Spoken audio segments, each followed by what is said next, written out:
అన్న నమస్తే అన్న. నమస్తే బ్రదర్. అన్న ఇప్పుడు చూసుకుంటే చంద్రబాబు నాయుడు గారు ముఖ్యమంత్రి అయిన తర్వాత మళ్ళీ కరెంటు బిల్లు ఛార్జీలు పెంచబోతున్నాడంటూ జగన్మోహన్ రెడ్డి నిన్న ప్రెస్ మీట్లో మాట్లాడుతూ ఉన్నాడు. మొన్న ఏంటో ఎలక్షన్ టైంలోనేంటో కరెంటు బిల్లు ఛార్జీలు నేను తగ్గిస్తాను, మీ అందరికి ఉపశమనం కల్పిస్తానని చెప్పి మళ్ళీ సామాన్యుల మీద ఈ కరెంటు బిల్లు ఛార్జీలు విపరీతంగా పెంచబోతున్నారంటూ జగన్మోహన్ రెడ్డి ఒక ప్రెస్ మీట్లో అలాగే వైఎస్ఆర్సీపీ సోషల్ మీడియాలో ఈ వార్త దుమారం అయిపోతూ ఉంది. అన్న దీన్ని బట్టి ఒక సామాన్య మానవుడు మీరు ఏం చెప్పాలనుకుంటున్నారు? అంటే మళ్ళీ పెంచుతారని చెప్పి చెప్తా ఉన్నాడా? మొన్న పెంచింది కాకుండా మళ్ళీ పెంచుతారని అంటే మేబీ చంద్రబాబు నాయుడు గారు జగన్మోహన్ రెడ్డి గారికి ఫోన్ చేసి నేను ఇలా మళ్ళీ కరెంట్ ఛార్జీలు పెంచుతున్నాను అని చెప్పారేమో, నాకైతే తెలీదు. మరి అలా చెప్తేనే ఈయన వచ్చి బయటకు వచ్చి చెప్పడం తెలుస్తుంది. లేదంటే ఎవరన్నా ఇన్ఫార్మర్లు ఉన్నారేమో తెలుగుదేశం, జనసేన, బీజేపీ పార్టీలో, వాళ్ళు ఏమన్నా చెప్తే ఈయనకి తెలిసి ఆయన వచ్చి అలా విధంగా మాట్లాడుతున్నారేమో. అంటే గత 5 ఏళ్లలో సామాన్యుణ్ణి ఎన్ని విధాలుగా సంకనాకిచ్చాలో, గట్టిగా మాట్లాడాలంటే, పచ్చిగా మాట్లాడాలంటే ఎన్ని విధాలుగా సంకనాకిచ్చాలో అన్ని విధాలుగా నాకిచ్చేసాడండి. మరీ ముఖ్యంగా ఈ కరెంటు విషయంలో ఆ ఛార్జ్ అని ఈ ఛార్జ్ అని ఎప్పుడో 10-15 ఏళ్ల క్రితం ఎవరో ఇంట్లో అద్దెకుంటే వాళ్ళు వాడారని చెప్పి ఆ ఛార్జీని తీసుకొచ్చి గత 5 ఏళ్లలో ఉన్న ఎవరైతే ఆ ఇళ్లలో కొత్తగా అద్దెకుంటున్నారో వాళ్ళని ఎత్తి మీద వేసిన పరిస్థితి. ఈయన వచ్చి ఈరోజు శ్రీరంగ నీతులు చెప్తా ఉన్నాడు. ఈరోజు చంద్రబాబు నాయుడు పెంచనన్నాడు, పెంచాడు. చంద్రబాబు నాయుడు వాస్తవమే, మేము పెంచను, మేము అధికారంలోకి వస్తే కరెంట్ ఛార్జీలు పెంచము అని హామీ ఇచ్చారు. ఆ రోజు పరిస్థితి ఎవరికి తెలియదు కదా. నువ్వు ఎన్ని తప్పుడు పనులు చేసావో, ఎంత నాశనం చేసావో ఈ మరీ ముఖ్యంగా ఈ విద్యుత్ రంగాన్ని అనేది ఆ రోజు చంద్రబాబు నాయుడు గారు మేబీ నువ్వు నాశనం చేస్తున్నావని తెలిసినా దాన్ని పోడ్చగలననే నమ్మకంతో ఆయన ఆ రోజు హామీ ఇచ్చారు. కానీ ఈరోజు పరిస్థితి ఎట్లా తయారైందంటే ఆయన 9 సార్లు కరెంట్ ఛార్జీలు పెంచింది గాను, నేను మళ్ళీ తక్కువకే సెకీ దగ్గర సోలార్ ఎనర్జీ కార్పొరేషన్ దగ్గర నుంచి నేను తక్కువకి ₹2.49 నేను విద్యుత్ కొన్నాను, ప్రజలకి తక్కువ ధరకి ఇచ్చానని చెప్పి గొప్పలు చెప్పుకుంటున్న జగన్మోహన్ రెడ్డి మరి ఎందుకు అధికారం కోల్పోయే నాటికి రాష్ట్రంలో విద్యుత్ రంగం అనేది అప్పుల్లోకి వెళ్ళిపోయింది, లోటు బడ్జెట్లోకి ఎందుకు వెళ్ళింది? అదీ కాకుండా ఈ ట్రూ అప్ ఛార్జెస్, సర్ఛార్జెస్ నాకు కరెక్ట్గా ఐడియా లేదు, వీటికి సంబంధించి గత ప్రభుత్వంలో అవకతవకలు జరిగినాయి.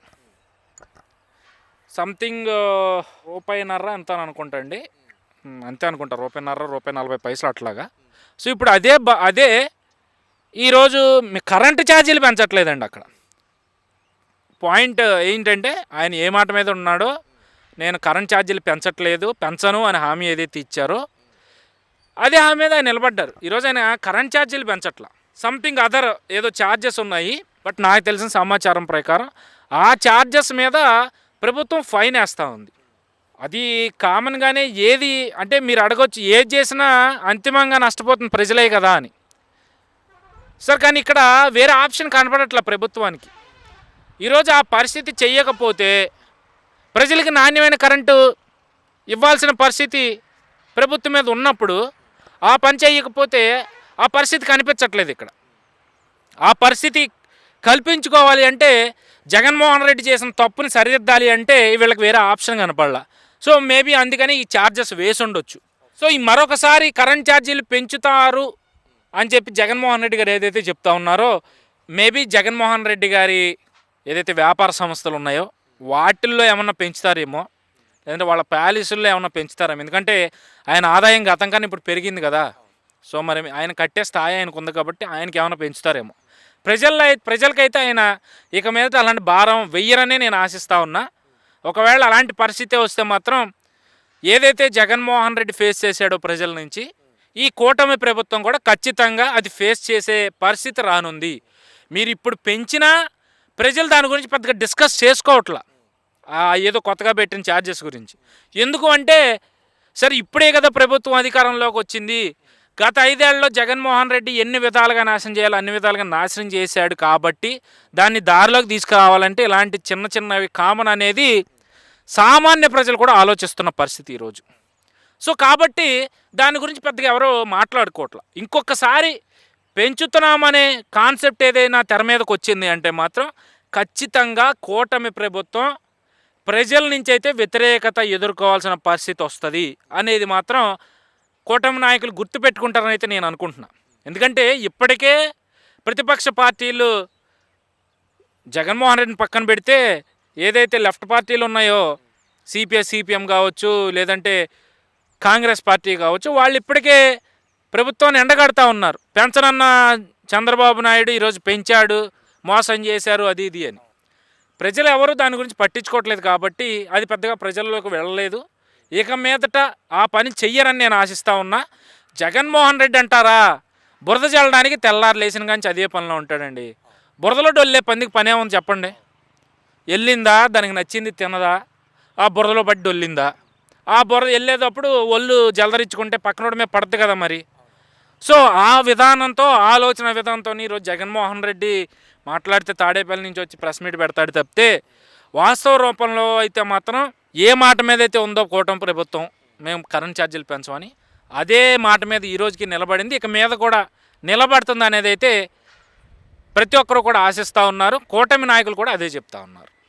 మీరు అన్నట్టుగానే ప్రభుత్వం చేస్తున్న మంచి పనిని తాళలేక ఏదో ఒక నెపంతో కూటమి ప్రభుత్వం మీద బురద జల్లి రాజకీయాలు చేస్తున్నారంటారా? ఎందుకంటే ఏదో ఒక అంశం ప్రజల్లోకి మంచి పని తీసుకెళ్తా ఉంటే దానికి అనుగుణంగా ఏదో ఒక నెపం నెట్టి కూటమి ప్రభుత్వానికి చెడ్డ పేరు తీసుకురాని చెప్పి కొంతమంది కంకణం కట్టుకుని పనిచేస్తున్నారు. ఇది నిజమంటారా?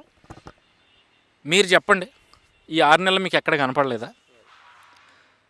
ఇప్పుడు ఎగ్జాంపులే తీసుకుందామండి. మొట్టమొదటిగా సినిమా టికెట్ల గురించి మాట్లాడుకుందాం. అసలు అక్కడ ఏ గొడవ లేదు, అందరూ బాగానే ఉన్నారు. రేట్లు ప్రభుత్వం కూడా ఇంత రేటు పెట్టుకోండి అని చెప్పి ప్రభుత్వం చెప్పింది. ఆ చెప్పేలోపే ఎంత దుష్ప్రచారం చేశారు. రాష్ట్ర ప్రభుత్వం సపోర్ట్ చేయదు, అల్లు అర్జున్నో లేదంటే ఇంకో హీరోనో తొక్కాలనే చూస్తున్నారు, అది ఇది అని ప్రచారం చేశారు లేదా? వాస్తవ రూపంలో ఏం జరిగింది? వాళ్ళు అనుకున్న దానికన్నా ఎక్కువ రేటే ప్రభుత్వం వాళ్ళకి కల్పించింది. సో ఇక అలాగే ఇప్పుడు కరెంట్ అంశం కూడా అంతే కదా. వాళ్ళు చేసిన తప్పులు వీళ్ళ మీద రుతున్నారు. అలాగే ఈరోజు రాష్ట్రానికి వస్తున్న కంపెనీలు నా వల్లే వచ్చినాయి అని చెప్పి గొప్పలు చెప్పుకుంటా ఉన్నాడు జగన్మోహన్ రెడ్డి. మరి అది బురద చల్లడం కాదా? అంటే కష్టం ఒకటిది, సుఖం ఒకటిది అన్నట్టు, సొమ్ము ఒకటిది, సోకు ఒకటిది అన్నట్టుగా ఈరోజు జగన్మోహన్ రెడ్డి నాయకులు కానీ, ఆ పార్టీ కానీ, జగన్మోహన్ రెడ్డి కానీ వ్యవహరిస్తూ ఉన్నారు. బురద జల్లే ప్రయత్నం చేస్తున్నారంటే ఖచ్చితంగా అదే. మనకి ఇప్పుడు నేను చెప్పిన ఉదాహరణలే చాలా సుస్పష్టంగా కనిపిస్తూ ఉన్నాయి, క్లియర్గా. వాళ్ళు ఎంతవరకు బురద జల్లే ప్రయత్నం చేస్తున్నారు ఈ 6 నెలల్లో అనేది. ఈరోజు విద్యుత్ మీద కూడా, సెకీ మీద ఏదైతే బ్రైబరీ జరిగింది 1750 కోట్లు అనే అంశం తెర మీదకి వచ్చిందో, ఆ అంశానికి సంబంధించి కావాలని ఈ కూటమి పార్టీలో ఉన్న వాళ్ళే బురద జల్లే ప్రయత్నం చేస్తున్నారు. జగన్మోహన్ రెడ్డి చాలా గొప్పగా, ఎవరు చేయనంత గొప్పగా విద్యుత్ కొనుగోలు చేశారు అని చెప్పి ఎంతమంది మాట్లాడారండి బయటకు వచ్చి. అలాగే ఈరోజు సోషల్ మీడియా ఉంది, సోషల్ మీడియా అరెస్టుల అంశం. ఎక్కడన్నా ఇప్పటి వరకు జరిగిన అరెస్టుల్లో ఏ వైసీపీ నాయకుడైనా లేదా ఏ వైసీపీ కార్యకర్త అయినా అరెస్ట్ అయినా, ఇప్పటివరకు జరిగిన అరెస్టుల్లో ఎవరైనా ప్రభుత్వం పలానా పని చేయలేదు, ఈ 5-6 నెలల్లో ప్రభుత్వం ఇచ్చిన హామీ నిలబెట్టుకోలేదు అని ఎక్కడన్నా వాళ్ళు పెట్టిన పోస్టుల్లో, ఆ పోస్టులు పెట్టడం వల్ల అరెస్ట్ అయిన వాడు ఎవడన్నా ఉన్నాడండి ఇప్పటివరకు? ఎందుకు అరెస్ట్ చేశారు? వాళ్ళ ఇంట్లో ఉన్న ఆడవాళ్ళని నీచాతనీచంగా విమర్శిస్తేనో, లేదంటే వాళ్ళని వ్యక్తిగతంగా దూషిస్తేనో, వాళ్ళ వ్యక్తిగత ఏదైతే ఉందో దానికి భంగం కలిగించే విధంగా వీళ్ళ పోస్టులు ఉంటేనో వాళ్ళని అరెస్ట్ చేసి వాళ్ళకి జైలుకు పంపించిన పరిస్థితి కనిపించింది తప్పితే ఎక్కడన్నా ప్రభుత్వాన్ని ఏదైతే ఈ పనితీరు పరంగా ప్రశ్నించిన వాళ్ళని ఎక్కడ అరెస్ట్ చేశారా? కానీ సోషల్ మీడియా అరెస్టులకు సంబంధించి ఏ విధంగా వక్రీకరించారు? ప్రశ్నిస్తుంటే అరెస్ట్ చేస్తూ ఉన్నారు అని చెప్పి వైసీపీ నాయకులు, ఎవరైతే జగన్మోహన్ రెడ్డి చెంచా బ్యాచ్, డబ్బాలు కొట్టే బ్యాచ్ ఉన్నారో వాళ్ళు ఈ రోజుకి అదే వాదిస్తూ ఉన్నారు. మరి ఇది కాదు బురద చల్లడం అంటే. సో ప్రజలు ప్రతి ఒక్కటి గమనిస్తారండి. ఈరోజు రాజకీయ నాయకుల కన్నా ఓటేసే ఓటరే ఎంతో తెలివిగా ఆలోచిస్తూ ఉన్నాడు. నీ వల్ల ఆ ఓటర్కి ఎంతవరకు ఉపయోగం ఉంది అనేది ఆలోచిస్తున్నారు తప్పితే నీ వల్ల నాకు ఈరోజు 100 రూపాయలు వచ్చినాయా, 1000 రూపాయలు వచ్చినాయా అనేది ఎవరు ఆలోచించట్లా. లేదా నువ్వు చేసే తప్పుడు ప్రచారాన్ని నమ్మాలి అని అయితే ఎవరు ఆలోచించట్లా. ప్రతి ఒక్కరు ఈరోజు సోషల్ మీడియా ఓ స్థాయికి ఎదిగింది కాబట్టి వాస్తవాలేంటి, అవాస్తవాలేంటి అనేది సోషల్ మీడియా ద్వారానే ప్రజల్లోకి వెళ్తున్నాయి. సో అలాంటప్పుడు ఈరోజు ఓటరు ఎంత తెలివిగా ఆలోచిస్తాడు. సో ఇక్కడ కూడా అంతే, వీళ్ళు ఎంత బురజల్లే ప్రయత్నం చేసినా ఏ వాస్తవం ప్రజల్లోకి వెళ్ళాలి, ఏ అవాస్తవం వెళ్ళకూడదు అనేది ఈరోజు సోషల్ మీడియా మీదే ఆధారపడి ఉంది. మరి ఆ సోషల్ మీడియాని సక్రమ దారిలో వాడుకున్న రోజులు ఎవరికి ఏ ఇబ్బంది ఉండదు. లేదు అక్రమంగా వాడుకోవాలి అంటే ఈరోజు వైసీపీ నాయకుల్ని ఏ విధంగా అరెస్ట్ చేసి కోర్టుల ద్వారా జైలు పాలు చేస్తూ ఉన్నారో రేపు వచ్చే రోజుల్లో వాళ్ళకి అదే పరిస్థితి పడతారు. ఓకే.